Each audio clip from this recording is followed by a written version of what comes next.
Enigma Renderings, where stories whisper through shadows.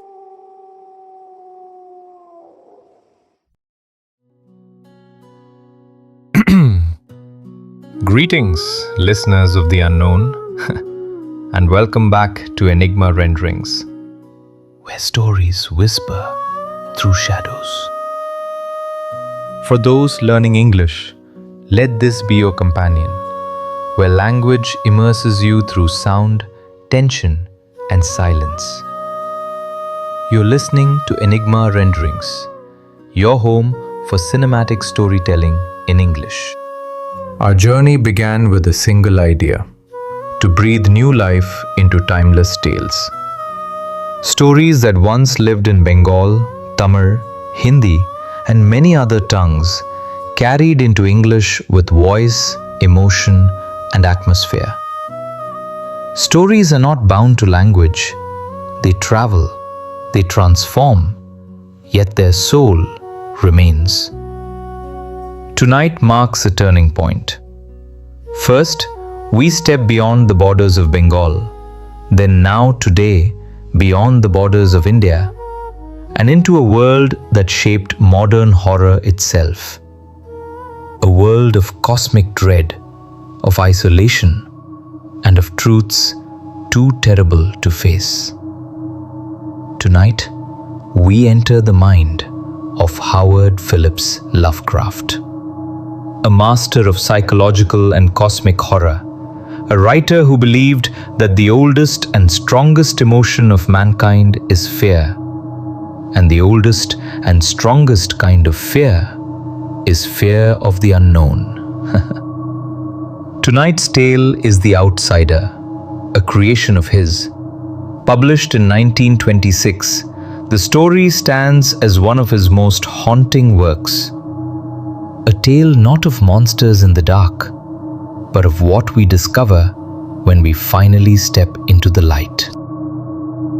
So, dim the lights, slow your thoughts, let the world outside fade.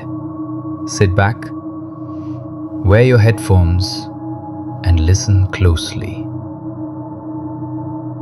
And follow the voice into the shadows, into the H.P. Lovecraft's haunting tale, The Outsider. That night, the Baron dreamed of endless sorrow, and his warrior guests, shadows and shapes of witches, demons, and coffin worms, were long trapped in nightmare. Unhappy is the one whose childhood memories bring only fear.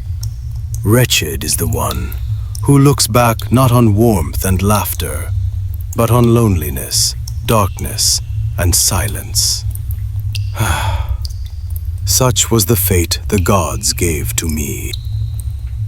I remember vast, dismal chambers draped in brown hangings, endless rows of ancient books, and silent hours spent beneath twisted trees that towered like grotesque giants, their branches writhing far above my head. I was dazed, disappointed, broken. And yet, strangely, I clung to those memories, because whenever my thoughts tried to reach beyond them, towards something else, something unknown, I felt terror. I do not know where I was born. I only know the castle. It was infinitely old and infinitely horrible. Dark corridors twisted endlessly within it. The ceilings were so high that the eye met nothing but cobwebs and shadow. The stones beneath my feet were always damp, as if soaked in the decay of dead centuries. And everywhere, there lingered a sickening smell, like the piled corpses of countless generations. There was no true light. Sometimes I lit candles just to watch the flame, steady and alive, because there was no sun. Outside, the trees rose higher than the tallest accessible tower, blocking all trace of sky.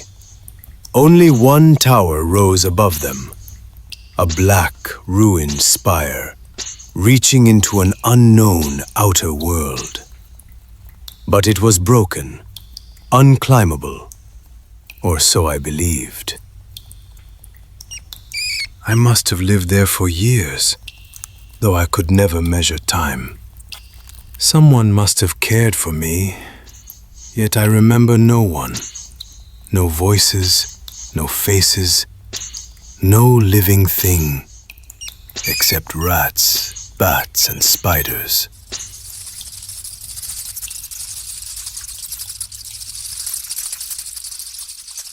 Whoever tended me must have been terribly old. My first idea of a human was something like myself, yet shriveled, decaying, warped like the castle itself. Bones and skeletons lay scattered deep in the crypts, and they did not frighten me. I thought them natural, more natural than the painted images of living people I found in the moldering books. Those books were my only teachers. I never heard a human voice. I never spoke aloud. I never saw my reflection. There were no mirrors. I assumed I looked like the youthful figures in the books, because I remembered so little. Sometimes I would cross the foul moat and lie beneath the dark trees, dreaming for hours of the bright world described in my reading.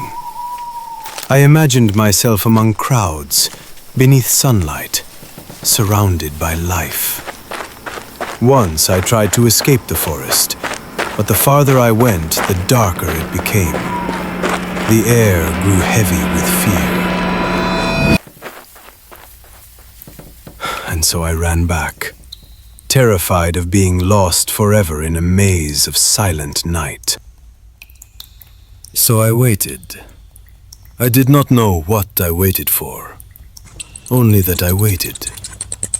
Until one day, my hunger for light became unbearable, and I lifted my hands toward that single black tower rising beyond the trees. I resolved to climb it. Better to glimpse the sky and die than to live forever without seeing day.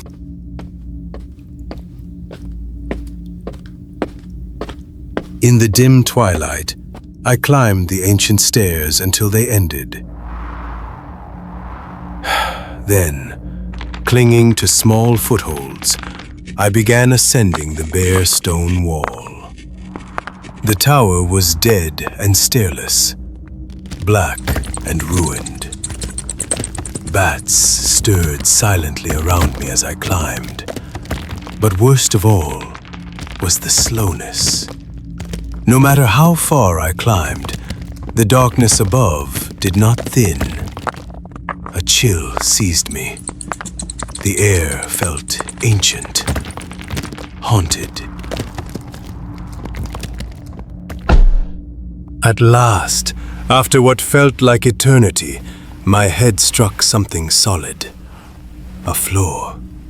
I crawled onto it, exhausted, just as a heavy stone slab fell shut behind me. I was trapped. Believing myself far above the forest, I searched desperately for windows, to see the moon, the stars I had only known from books. Instead, my hands touched marble shelves, lined with enormous stone boxes. Coffins. This place was ancient beyond imagining. Then my hands found a doorway, sealed with a carved stone portal.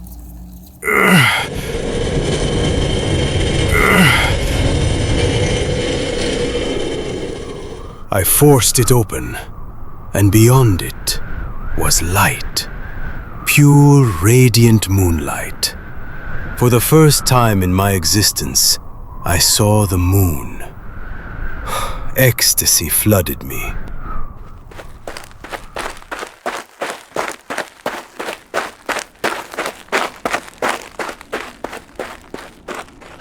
I rushed forward, but a cloud passed over the moon, plunging everything into darkness.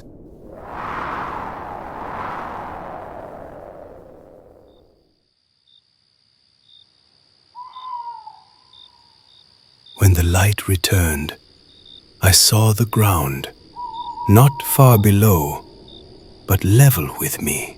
Graves, paths, columns. An ancient church loomed nearby. I had not climbed upward. I had climbed down.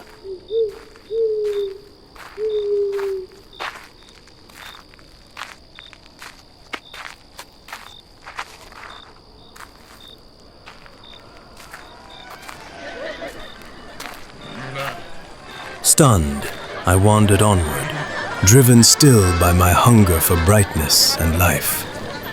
After hours, I reached a familiar castle, altered, yet unmistakable. Its windows blazed with light. Music and laughter poured out. People. I stepped inside.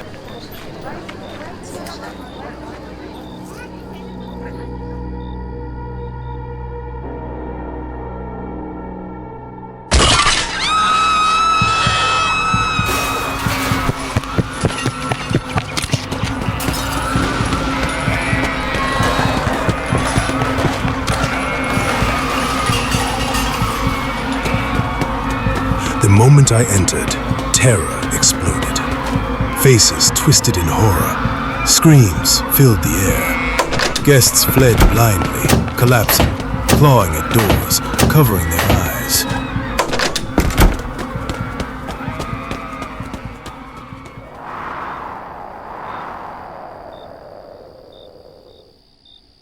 I stood alone, confused, trembling. What frightened them? Then I sensed movement, a presence, and I saw it. A thing beyond description, a mockery of humanity, rotting, dripping, ancient, a corpse that walked. Its eyes stared into mine. I tried to flee, but staggered forward instead. My hand reached out and touched it. Cold glass.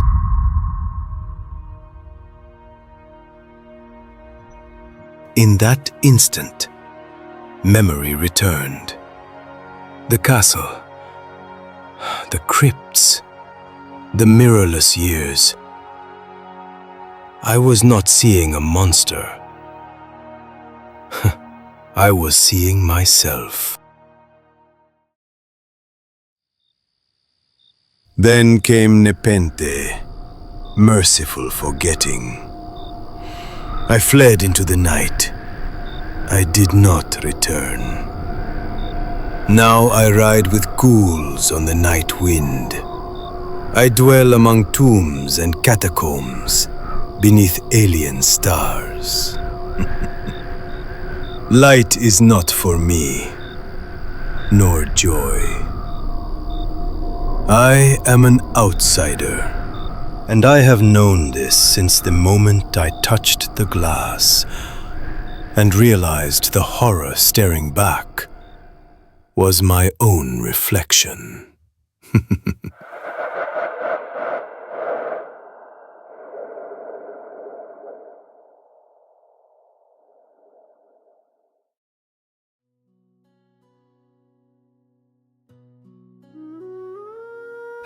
And so, the story ends.